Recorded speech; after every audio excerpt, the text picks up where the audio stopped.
Hello, welcome to the Easy Bible Learning. Today we're doing Genesis 32.13 to 34.31. Jacob stayed where he was for the night. Then he selected these gifts from his possessions to present to his brother Esau: 200 female goats, 20 male goats, 200 ewes, 20 rams, 30 female camels with their young, 40 cows, 10 bulls, 20 female donkeys, and 10 male donkeys. He divided these animals into herds and assigned each to different servants. Then he told his servants, "Go ahead of me with the animals and keep some distance between the herds." He gave these instructions to the men leading the first group. "When my brother Esau meets you, he will ask, 'Whose servants are you? Where are you going? Who owns these animals?' You must reply, 'They belong to your servant Jacob, but they are a gift for his master Esau. Look, he is coming right behind us.'" Jacob gave the same instructions to the second and third herdsmen and to all who followed behind the herds. "You must say the same thing to Esau when you meet him. And be sure to say, 'Look, your servant Jacob is right behind us.'" Jacob thought, "I will try to appease him by sending gifts ahead of me. When I see him in person, perhaps he will be friendly to me." So the gifts were sent on ahead, while Jacob himself spent the night in the camp. During the night, Jacob got up and took his 2 wives, his 2 servant wives, and his 11 sons, and crossed the Jabbok River with them. After taking them to the other side, he sent over all of his possessions. Then This left Jacob all alone in the camp, and a man came and wrestled with him until the dawn began to break. When the man saw he could not win the match, he touched Jacob's hip and wrenched it out of its socket. Then the man said, "Let me go, for the dawn is breaking." But Jacob said, "I will not let you go unless you bless me." "What is your name?" the man asked.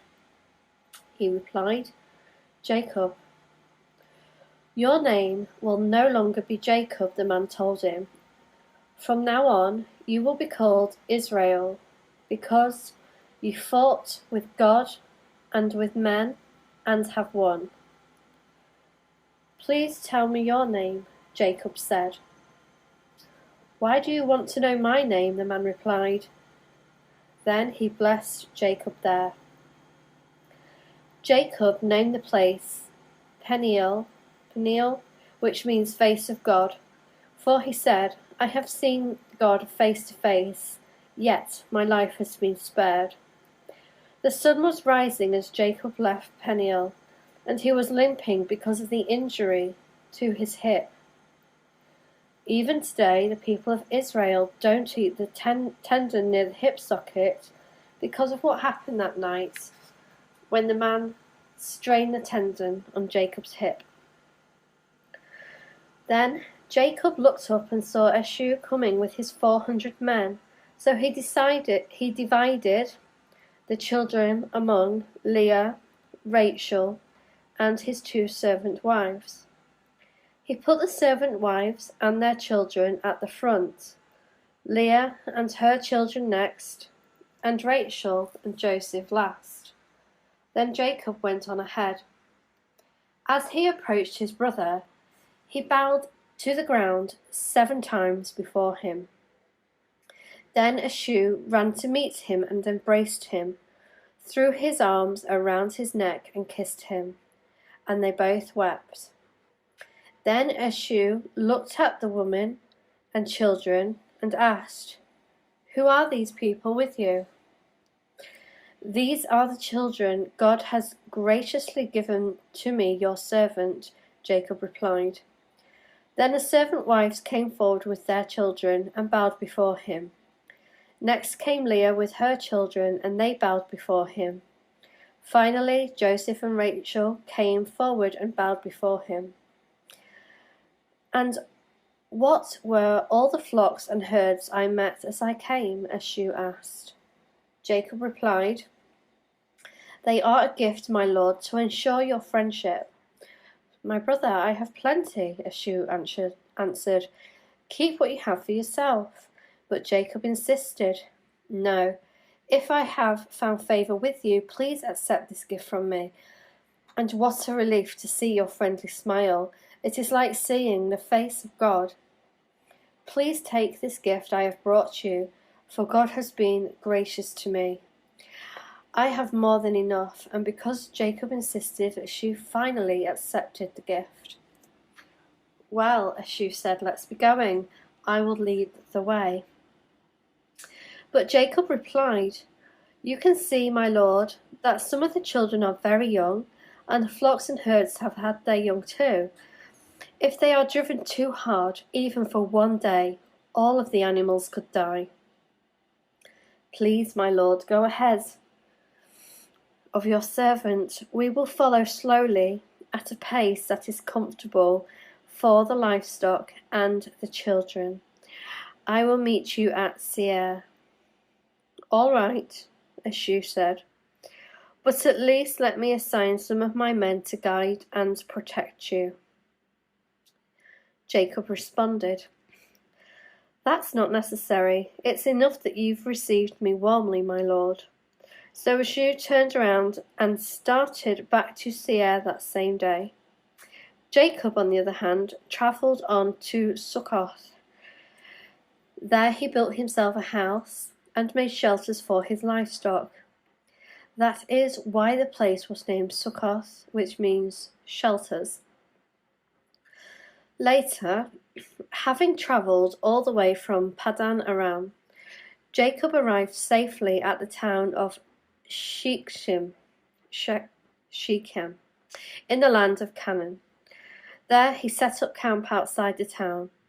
Jacob bought the plot of land where he camped from the family of Hamor, the father of Shechem, for 100 pieces of silver, and there he built an altar and named it El Eloshi Israel. One day, Dinah, the daughter of Jacob and Leah, went to visit some of the young women who lived in the area.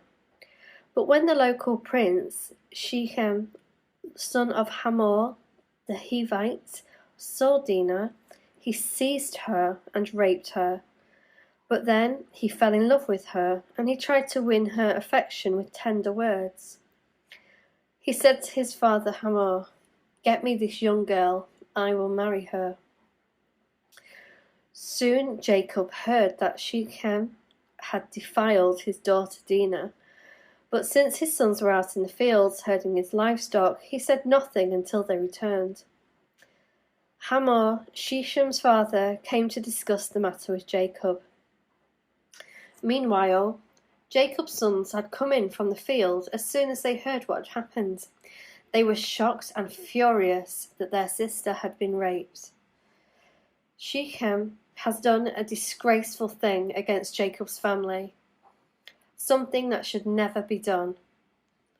Hamor tried to speak with Jacob and his sons.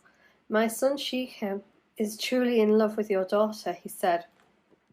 "Please let him marry her.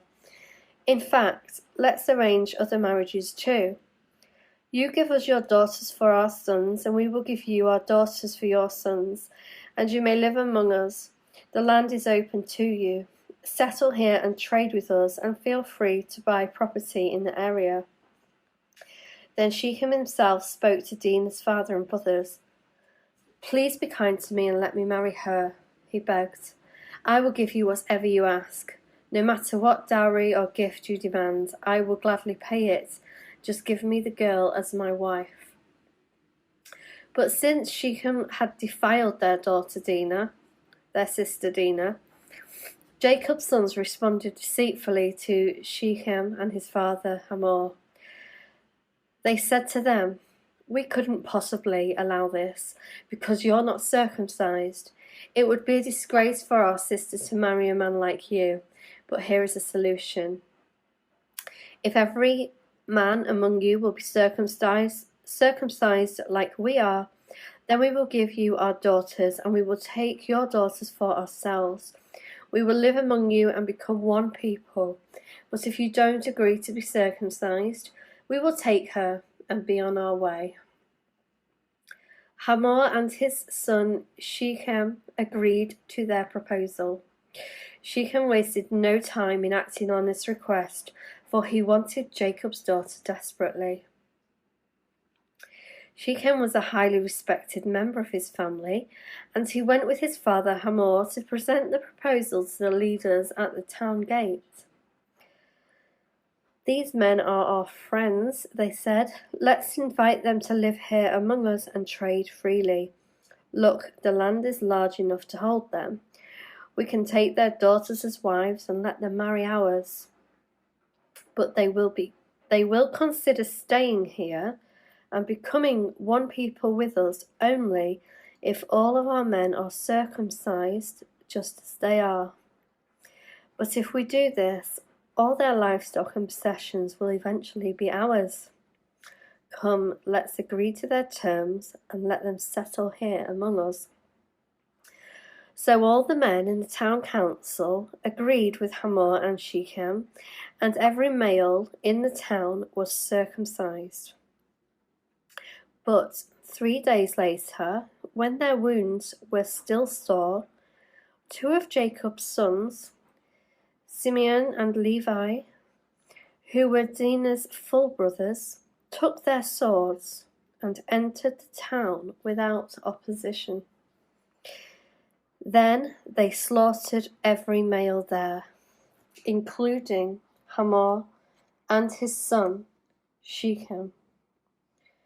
They killed them with their swords. Then they took Dinah from Shechem's house and returned to their camp.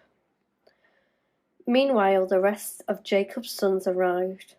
Finding the men slaughtered, they plundered the town because their sister had been defiled there. They seized all the flocks and herds and donkeys and everything they could lay their hands on, both inside and outside in the fields. They looted all their wealth and plundered their houses.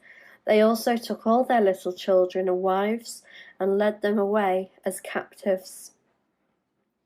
Afterward, Jacob said to Simeon and Levi, "You have ruined me. You've made me stink among all the people of this land, among all the Canaanites and Perizzites. We are so few that they will join forces and crush us. I will be ruined, and my entire household will be wiped out. But why should we let him treat our sister like a prostitute?" They retorted angrily. And that's it for this section. I will see you in the next video for Genesis 35.1.